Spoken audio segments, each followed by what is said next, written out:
What is up, you guys? Controversial thoughts, 2 days in a row. How lucky are you? Yesterday was my birthday. Did some awesome stuff. Check out my Instagram stories. Check out the podcast I released today with Rob Wolf, Diana Rogers on the environment. I'm going to go a little more into PUFAs today and polyunsaturated fatty acids. This is not fear mongering, just spreading information to help you guys live better lives. I want to show you some really interesting stuff here. So, had a patient recently, a client that I was working with. I am able to do this. You are all able to do this in your daily life. You can get blood work to look at what the composition of the fatty acids is in your red blood cells. So this is one of my clients' fatty acid compositions. You can see this is called an omega check, and you can see that the omega-6 to omega-3 ratio is high, but what I really want to draw your attention to is that linoleic acid percentage is 30.0% in his red blood cells. The Cleveland Heart Lab sets the range 18.6 to 29.5.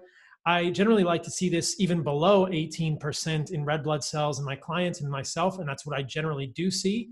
But what was this person doing in the last 3 months since the last time I saw him? He was eating a ton of pork. And I told him this, and he was really sort of aghast and surprised, but this is clear indication, and this is an increase. His previous level of linoleic acid in his red blood cells was 26%. So in 3 to 4 months, he had gone up 4% in the percentage of linoleic acid in the red blood cells membranes. Is this a problem? Yeah, I think it is. I think it's something we can't ignore. And not fear-mongering. I'm not telling you that meat isn't good for you. I'm telling you that you should be eating meat from good sources. And that's the key. So this is another study that I've shared in the past, showing that the fatty acid composition of chicken thighs is significantly affected by their dietary polyunsaturated fatty acid level. If you can find chickens that are not fed corn and soy, you are very lucky. Most of them are. And this is a big problem because the fatty acid content of chickens is pretty significant, especially in the fact that their fats get enriched with linoleic acid. You can do some research really quickly and find that chicken fat is about 18 to 22% linoleic acid when fed corn and soy. But that's not due to the chicken necessarily, it's due to what they're eating. So traditional chickens, much less. If you're getting a wild chicken, way less polyunsaturated fatty acids. Does this matter? Well, it would depend how much fat you're eating from chickens, and it would depend how much fat you're getting from vegetable oils.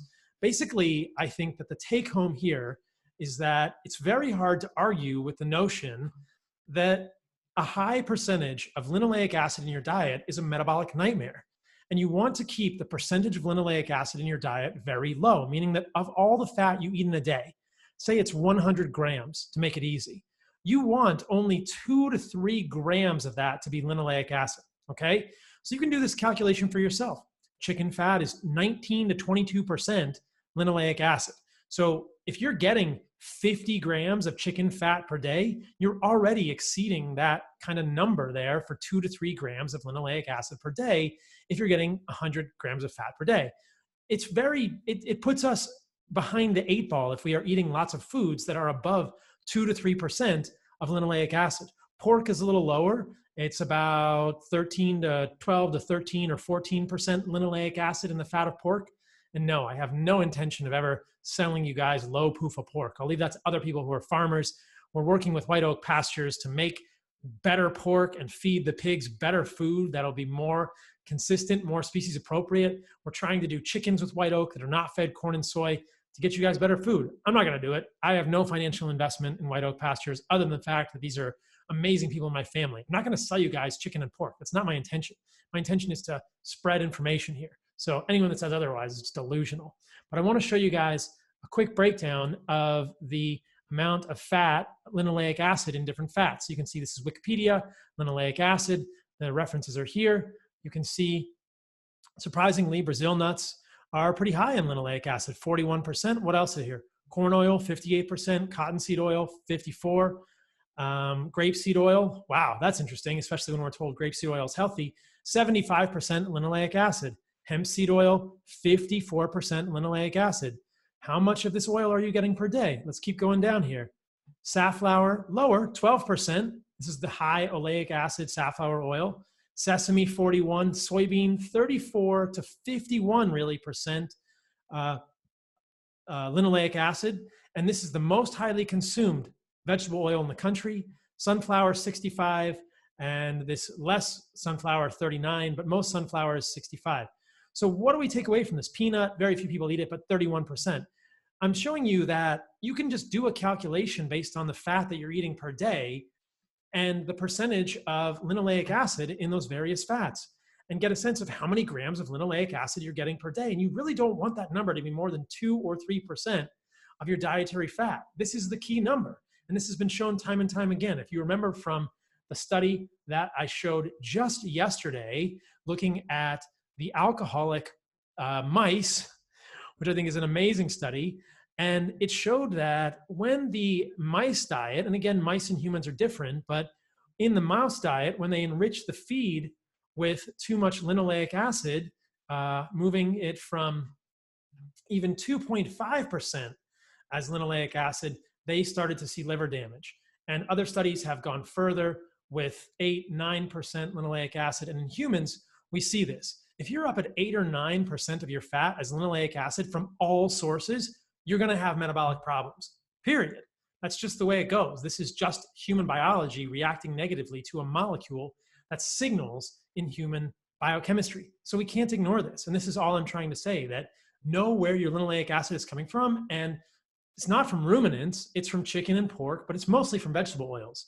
Now, if you're eating a bunch of pork, like my client, you can definitely get too much linoleic acid. If you're eating a bunch of chicken fat and skin, which is the only way you want to eat the chicken because it's good, you can be getting a decent amount of linoleic acid. If you're eating chicken, for instance, calculate the amount of fat in the chicken, take about 20% of that. That is linoleic acid. If you're above 2 to 3 grams a day or 2 to 3% of your total fatty acid intake from that, it might be too high. And look, it's like I've all said all along. If you're thriving, why change anything?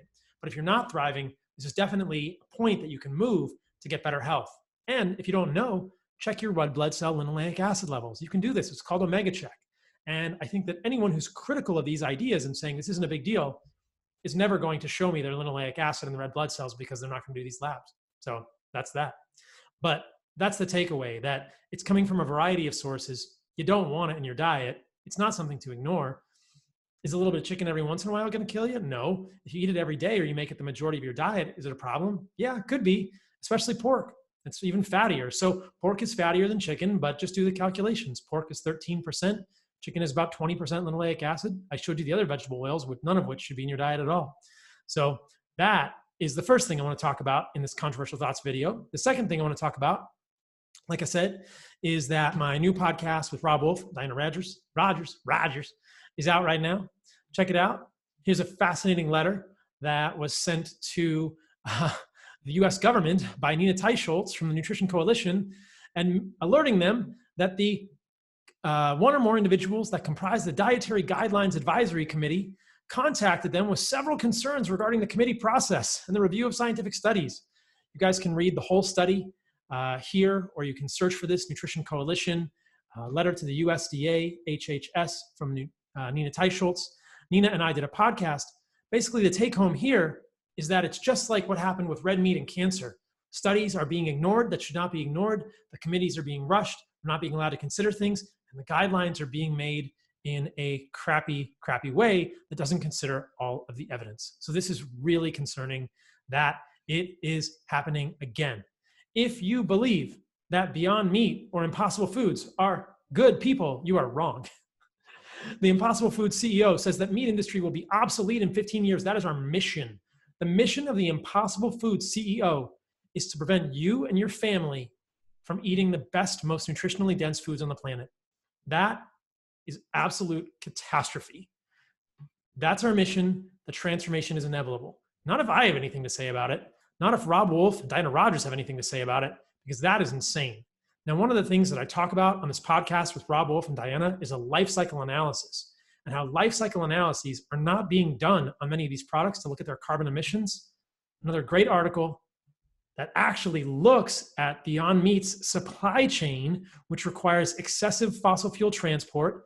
They encourage monoculture, and the investors should be cognizant of the reality behind the green facade. You can read it here, Seeking Alpha. Beyond Meat may be bad for the environment. I would say is bad for the environment, because when you consider this from a life cycle perspective, it is inevitably clear, is not inevitably, it's abundantly clear, I'm sorry, I misspoke, that this is a massive catastrophe for the environment, and they're ignoring many of the carbon emissions along this chain. This is what a life cycle analysis is about. Do not be fooled, my people. So anyway, hopefully that's helpful, you guys. I'll keep talking about polyunsaturated fatty acids and the biochemical effects on humans. Simple takeaway, you don't want linoleic acid to be more than 2 or 3% of your fat. Just calculate how much fat you're eating in a day, how much of that's linoleic acid, and you'll know. You might be surprised how high it is, especially if you're including chicken and pork. If you're not, or if you're including lean chicken or lean pork, might be fine. But if you're getting a lot of chicken and pork fat, it could be an unseen source of linoleic acid, and linoleic acid from all sources is a problem. So that's what I wanted to say in that video. Obviously, don't use vegetable oil. Check out my book, The Carnivore Code, thecarnivorecodebook.com, August the 4th release. Pre-order it now. You get a special video, live Q&A with me. Appreciate you all. Stay radical. It's maybe the shortest controversial thoughts I've ever done, but I got to get out of here and go to the gym and go train. See you guys.